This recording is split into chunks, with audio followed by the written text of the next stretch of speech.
intentaré que siga el més distret possible, cosa que sé que no és tan fàcil.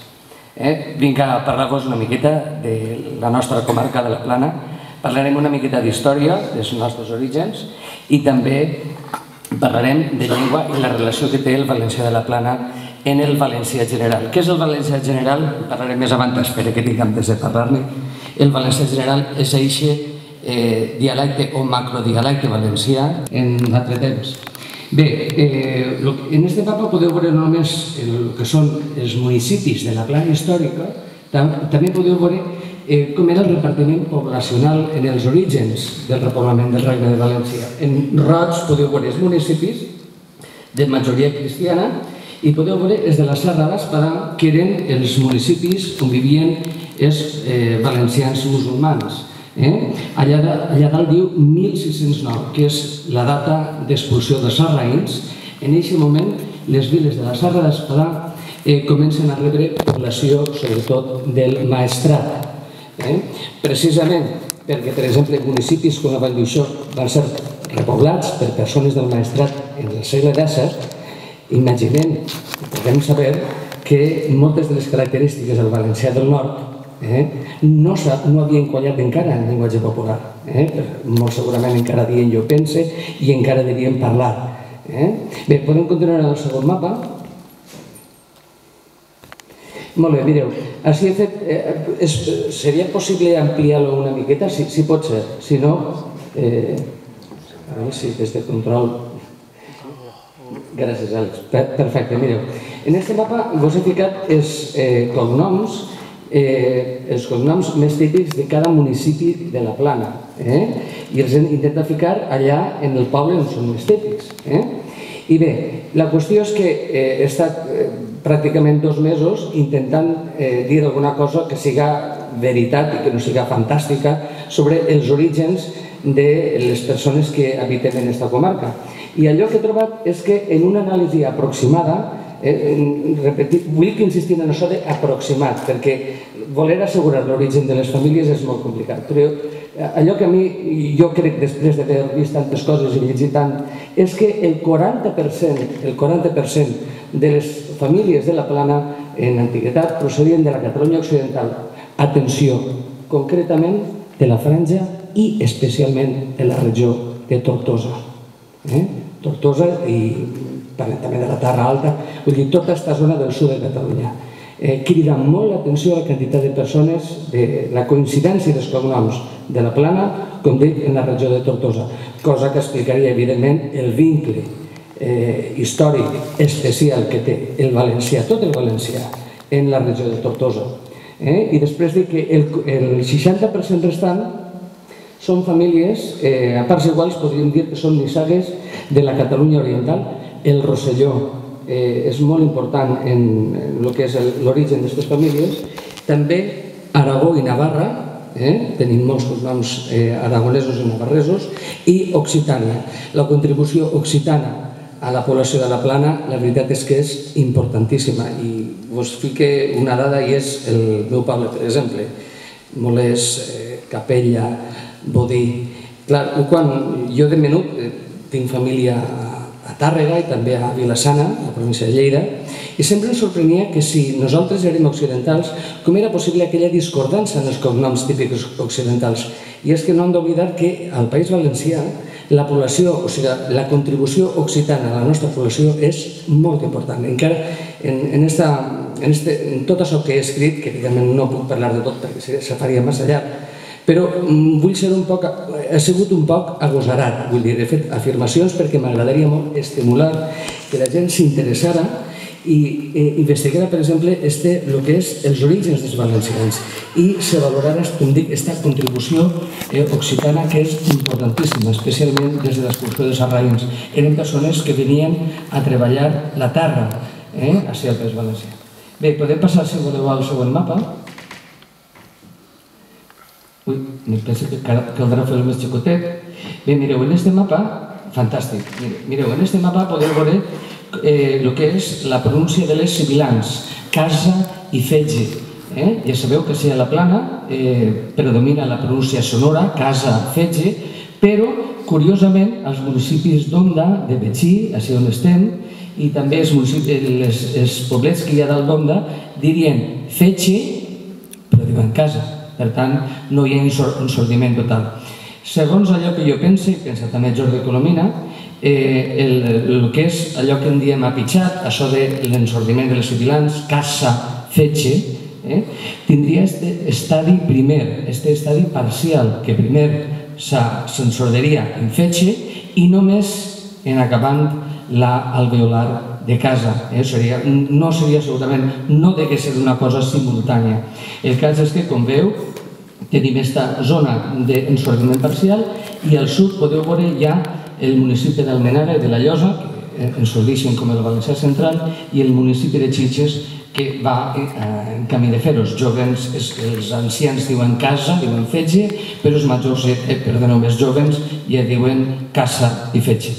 Podem continuar l'altre mapa, si voleu. Bé, així teniu el mapa de la distinció entre la B i la B. És curiós perquè com més coneixem el valencià dels pobles del nord, jo trobo més pobles que tenen B i V en contrast, és allò del vi i València. Podeu veure que els pobles de la Plana Baixa, al Massora també, normalment, la majoria de les persones que superen els 50 anys diuen vi i diuen València clarament. Després tenim aquestes viles en un verd més claret, que és allà on només els ancians, i de manera residual, encara gasten la V, la biodental, en alguna paraula. Per exemple, així a Betxí, una persona pot ser totalment betacista, però és curiós, encara diuen blava i diuen vel. Això, persones prou joves. Bé, i mireu, al nord de Castelló podeu veure el municipi de Moró, el de Borriol i la Pobla Tornesa, que supostament eren betacistes, i jo vos puc dir que no és veritat. I molt segurament, perquè aquests mapes són aproximacions, molt segurament si investigàrem més al nord, ens trobaríem encara més pobles valencians que guarden aquesta distinció que ja sabeu que és molt nostrada, que la llengua oculta dels valencians hauria de mantindre sempre. Si voleu passar al següent mapa. Molt bé, la Vall d'Uixó i els que estan connectats amb el centre valencià ja comencen a tindre persones de 40-50 anys que no coneixen la palatal lateral. Ja sabeu que en els meus treballs he reivindicat i continuaré reivindicant que és importantíssim que intentem mantenir aquesta articulació. No és tan complicat fer-ho i vos puc assegurar que la nostra llengua guanyaria amb un toc, perquè el problema de dir llibre a dir llibre no és senzill dir llibre. El problema és que després de llibre vindrà llibre i en aquest moment ja tenim un problema molt gros. Bé, podem continuar abans, si voleu? Bé, mireu, així tenim l'articulació intervocàlica del fonema de fetge, fetge, gent. Fixeu-vos que una diferència important en el valencià del nord, que hi ha l'Alcalatet i el Pla de Cabanes, és que mentre a la plana diem major, G, en un fonema africat, al nord del valencià és major, fege, i després veiem els pobles també en color així taronjeta o marroneta, des del cine del Besbet, tenim la pronunciació sorda, fetge, major. Bé, com dic, és important perquè aquesta és una de les diferències en el valencià del nord. No sé si tindré massa temps d'explicar-ho, però la meva opinió és que el valencià general, dins del domini lingüístic, el valencià general i el tortosí són essencialment són dos blocs dialectals molt units. Hi ha molt poques diferències. Esta és una de les diferències que pugui haver entre la pronunciació d'un Benic Arlando, com Felip Umbau, i la que pugui tindre jo. Bé, passem a l'altre mapa. Perfecte. Mireu, així teniu una altra diferència entre el valencià del nord i el valencià general, que és l'articulació de la R final en cantar i fuster, que sabeu que al nord sol ser cantar i fuster. Possiblement és una pronúncia molt més moderna del que ens imaginem. I ho dic perquè Alcalá de Xivert, que és un poble que té un valencià molt arcaïsant, diuen cantar i parlar.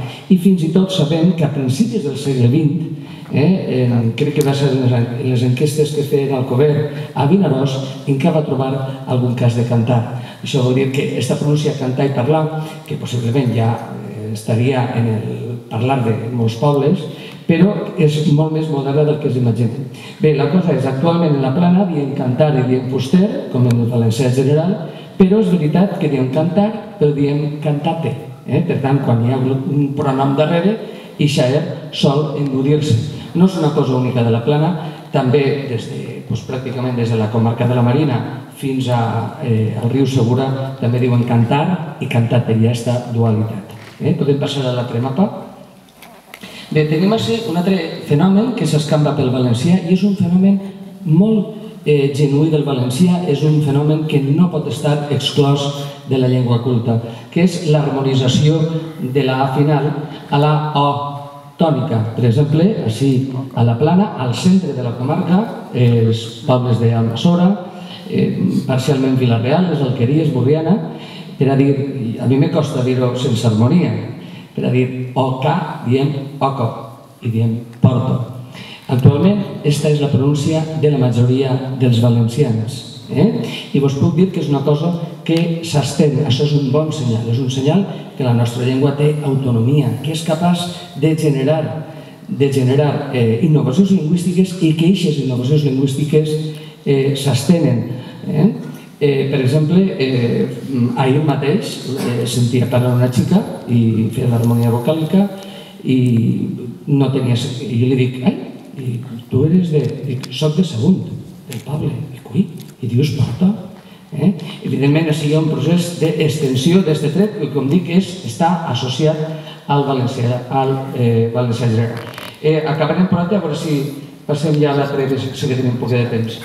Bé, mireu, així podeu veure la pronúncia de la E inicial, per exemple, en Aixam, entendre, emportar, escola, esta A, que és típica també de quasi tots els parles valencians, però que al nord, en el Pla de Cabanes, en el Calatent, també a la zona del Maestrat, se manté N, escola, escolta, me costa de dir. Passem a l'altre mapa, ràpidament.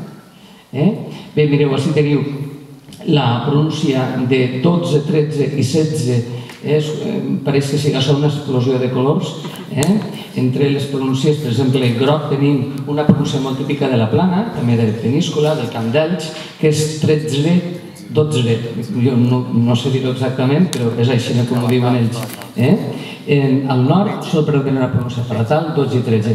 Mireu, si voleu, en un minutet, perquè ja sé que això se fa una miqueta pesat, anirem al final de tot, si pot ser, des de control, perquè ja no tindrem temps i jo penso que quan no hi ha temps, no hi ha temps. Bé, ràpidament, la visió dels dialectes valencians, això en 2 minuts ho ve.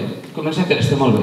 Mireu, fins als anys 90 teníem una visió més bé hiperfragmentada de la realitat dialectal valenciana. Per tant, una divisió surrealista, no, però poc realista, evidentment.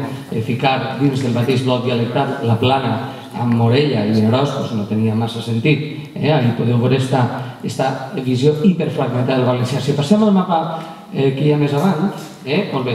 Així tenim ja una visió més realista, és la de Lluís Gimeno, en la que divideix el castellonenc, que seria aquesta part del valencià general de la Plana de Castelló, i després el tortosí de les Terres de l'Ebre i també del nord del País Valencià. I finalment, crec que vos eixirà, molt bé, en aquest mapa ja acabem, i aquest mapa respon a la visió que jo tinc, i jo penso que és la visió més acostada a la realitat. I la realitat és que el valencià general, o sigui, el tipus de valencià que parlen la immensa majoria de persones des del sud al nord, és un dialecte amb molt poques diferències, i jo he ficat en el treball, llegir-ho si podeu, jo he ficat una sèrie de característiques importants del nostre valencià. Primera, que és dins del domini lingüístic i sense dubte és la forma més fidel a la llengua antiga. També que a nivell del nostre territori valencià no divideix el territori. El valencià del nord, que jo l'he separat, el valencià del nord i el valencià general realment són molt pareguts en tot allò que és essencial. Mireu, normalment vos diran, no, és que en el nord diuen jo penso i jo parlo. Mireu, parlen d'un sol tret. de conjugació verbal. I diré, això no, són ganes de fer riure. És igual que allò de cantés o cantara, parlem d'un altre tret de la conjugació verbal. La llengua és molt més que això. I la veritat, com dic, la ponència ho ha escrit, així no m'ha temps de dir-ho, però que les diferències entre el valencià general i el valencià del nord són molt poquetes. I mireu, vos diré una cosa més. El tema del tortosí i el valencià septentrional, que jo estic d'acord a dir que pertanyen al mateix bloc, que no hi ha cap problema, i que no haurien de veure una frontera que realment, qui és el mestre sap que té la importància que té. Però allò que vull dir és, per exemple, vaig veure un treball fa poc que dia que ficava al mateix nivell aquests fenòmens, us els explique. Dia que el valencià del nord estaria en aquest moment valencianitzant-se i que el tortosí a Catalunya estaria orientalitzant-se o barcelonitzant-se. I jo dic, però mare de Déu, com podem ficar a l'altura una cosa i l'altra? Si el tortosí és evidentment molt més valencià que català oriental. I acabem aquest comentari, que és el de Maria Àngels Massip, que és una gran estudiosa, crec que és d'Amposta, si no m'equivoque. Felip, no ho saps? Bueno, és de la zona tortosina. Maria Àngels Massip és una especialista en el tortosí, en el valencià del nord també, i ella ho diu molt clar. De les 1.500 paraules d'ús quotidià al nord del valencià i a Tortosa, hi ha una coincidència molt major en el valencià que no en el català nord-occidental. Jo no parlem de l'oriental, parlem de l'occidental. Per tant, com dic, això són qüestions que jo m'agradaria que els investigadors estudiaren i entraren més en detall, però jo crec que hem de superar una miqueta certs complexos més enllà que nosaltres i veure que el valencià septentrional o el tortosí són realment un bloc dialectal que ha d'estar, i ha d'estar més prop del valencià general, perquè, com dic, les diferències són molt poc importants. I sense si m'ha fet massa llarg, moltes gràcies per tot.